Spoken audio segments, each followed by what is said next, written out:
Allahu Akbar. La ilaha illallah.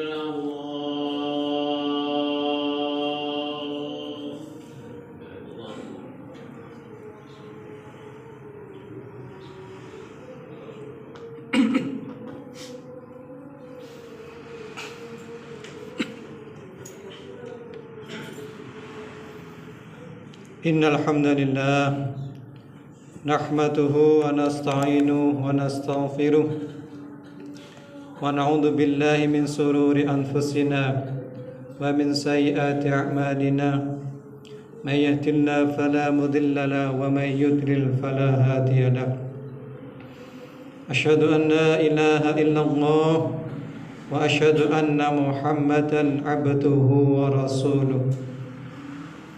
Allahumma salli ala Muhammad wa ala ali Muhammad. Amma ba'du, fa ya ayyuhal hadirun usini wa iyyakum bi taqwallah faqad fazal muttaqun. Ittaqullaha haqqa tuqatih wa la tamutunna illa wa antum muslimun. Hadirin jamaah salat Jumat yang dimuliakan oleh Allah. Kita saat ini berada di penghujung bulan Syawal. Insyaallah kurang 4 hari lagi kita sudah masuk bulan Dzulqa'dah. Kemudian 1 bulan lagi kita masuk bulan Dzulhijjah.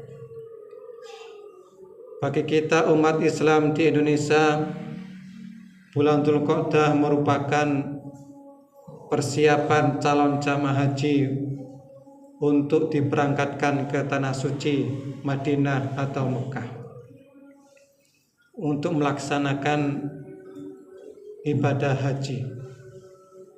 Hadirin, tetapi kalau kita melihat sejarah, menilik sejarah, bulan Dzulqa'dah adalah bulan di mana Rasulullah SAW selalu melaksanakan umroh. Tercatat dalam sejarah selama hidup beliau, Rasulullah SAW melaksanakan umroh 4 kali, dan itu terus menerus selalu dilaksanakan di bulan Dzulqa'dah. Di tahun ke-6 Rasulullah berangkat umroh, tapi kemudian tertahan karena dihalangi oleh kaum kafir Quraisy, sehingga terbentuklah perjanjian Hudaybiyah. Di tahun ke-7 Hijriah Rasulullah berhasil melaksanakan umroh bulan Dzulqa'dah.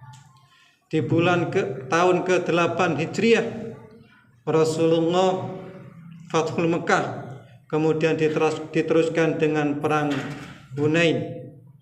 Lalu setelah perang Hunain itulah di bulan Dzulqa'dah Rasulullah SAW melaksanakan umroh dengan mengambil miqat di Ji'ronah.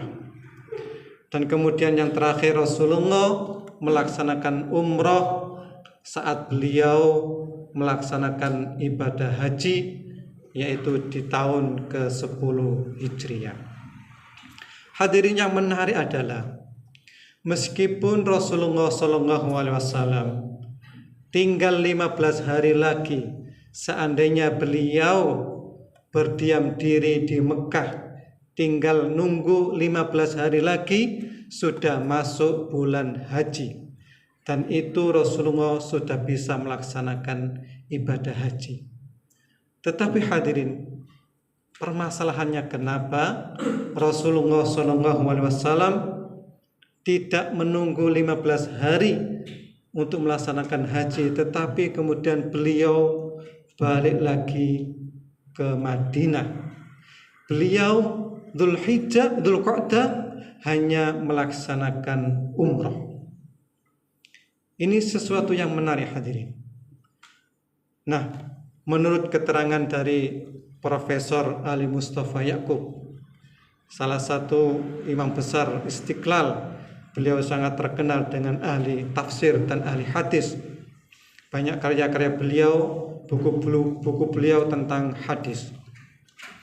Hadirin, menurut beliau, kenapa Rasulullah SAW tidak melaksanakan haji, tetapi setelah umroh kemudian balik ke Madinah, beliau ternyata Rasulullah SAW ternyata lebih memilih melaksanakan ibadah yang bersifat sosial. Hadirin, ketika Rasulullah SAW perang di Hunain, itu merupakan perang yang besar.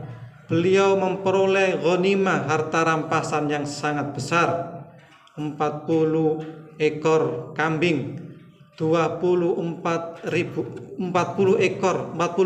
ekor kambing, 24.000 ekor unta, 4.000 uqiyah perak. Itu ghanimah yang sangat besar yang beliau peroleh dan beliau bagi-bagikan ke kaum muslimin. Tetapi hadirin, itu semua tidak beliau gunakan untuk kepentingan pribadi, tapi kemudian disedekahkan untuk fakir miskin. Sekali lagi hadirin, menurut Profesor Ali Mustafa Ya'qub, Rasulullah lebih memilih ibadah sosial daripada individual.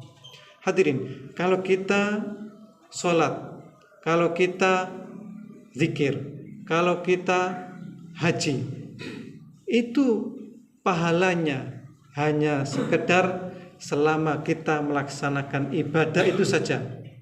Kita sholat, maka pahalanya hanya terbatas selama kita sholat. Begitu kita selesai sholat, pahala itu sudah berhenti. Ketika zikir, maka pahala yang kita peroleh selama zikir itu kita ucapkan. Tetapi kalau kita melaksanakan ibadah sosial, menyantuni fakir miskin, menyantuni anak yatim, membangun masjid, membangun tempat ibadah, membangun sekolahan, itu hadirin pahalanya akan terus mengalir selama apa yang kita lakukan itu terus menerus dirasakan manfaatnya. Dan ini hadirin yang oleh Rasulullah SAW pilih daripada kemudian mementingkan ibadah haji beliau. Hadirin, banyak sekali hadis-hadis yang menunjukkan betapa besarnya pahala orang yang melaksanakan ibadah sosial. Salah satu contoh adalah yang terkenal, ada hadis Nabi, ana wa kafirul yatim fil jannah hakadha. Kata Rasulullah, saya dan orang yang merawat anak yatim seperti ini. Wa asyara bisabab wal wusta wa farraja bainahuma. Rasulullah mengisyaratkan dua jari, jari telunjuk dan jari tengah. Dia memisahkan.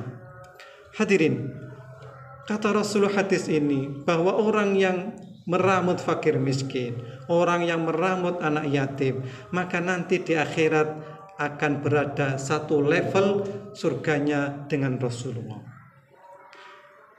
Kalau satu level dengan Rasulullah, betapa besar pahalanya itu. Berbeda dengan orang yang membangun masjid. Hadis Rasulullah hanya mengatakan orang yang membangun masjid nanti akan mendapat pahala. Man banal masjida banallahu baitan fil jannah.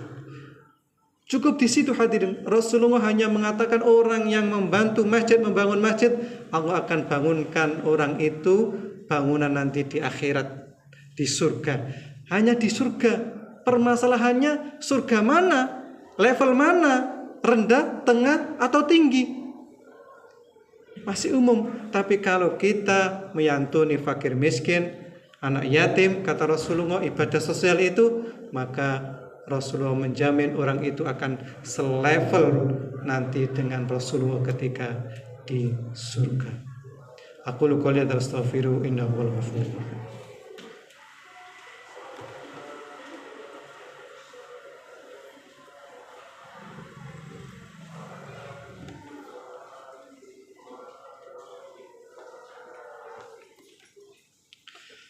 Hadirin hamdan katsira mubarakan. Wassalatu wassalamu ala nabiyyina Muhammad.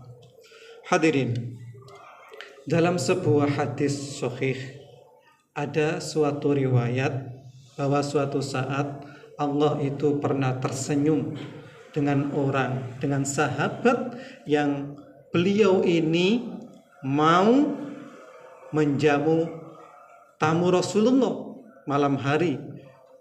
Beliau ini, sahabat Ansor ini itu rela menjamu tamu Rasulullah dengan memberi makan, padahal dia dan keluarganya kelaparan. Dia sangat butuh makan itu, tetapi beliau ini, sahabat Ansor ini, lebih mengedepankan tamu Rasulullah dengan memberikan makan yang itu mestinya dia makan dan dia makan dirinya dan untuk keluarganya. Sehingga semalam itu sahabat Nabi ini tidur dalam kondisi lapar. Saat itulah hadirin Allah Subhanahu wa taala tersenyum melihat perilaku sahabat ini. Kemudian Allah menurunkan ayat dalam surat Al-Hasr ayat 9, wa yu'thiruna ala anfusihim walau kana bihim khasasah. Orang itu, kata ayat ini, orang itu mementingkan orang lain daripada dirinya, wa yu'thiruna ala anfusihim walau kana bihim khasasah, walaupun dirinya sendiri membutuhkannya. Dan itu hadirin sekali lagi membuat Allah Subhanahu wa taala tersenyum. Hadirin, betapa bahagianya orang yang kemudian Allah tersenyum kepada orang itu. Orang yang ahli ibadah belum tentu Allah tersenyum pada orang itu, tetapi orang yang mementingkan orang lain daripada dirinya, itulah yang membuat Allah tersenyum. Innallaha wa malaikatahu yusholluna 'alan nabi ya ayyuhalladzina amanu shallu 'alaihi wa sallimu taslima. Allahumma shalli ala Muhammad walhamdulillahirabbil alamin. Allahumma ighfir lil muslimina wal muslimat wal mu'minina wal mu'minat al ahya' minhum wal amwat innaka sami'un qaribun mujibud da'wat ya qadil hajat. Rabbana zalamna anfusana wa illam taghfir lana wa tarhamna lanakunanna minal khasirin. Allahumma inna nas'aluka ilman nafi'a wa amalan mutaqabbala wa rizqan halalan tayyiban wasi'ah mubarakah. Allahumma inna nas'aluka al-huda wat tuqa wal afafa wal ghina. Rabbana atina fid dunya hasanah wa fil akhirati hasanah wa qina adzabannar. Subhana rabbika rabbil izzati amma yasifun wa salamun alal mursalin walhamdulillahi rabbil alamin. Aqimis shalah.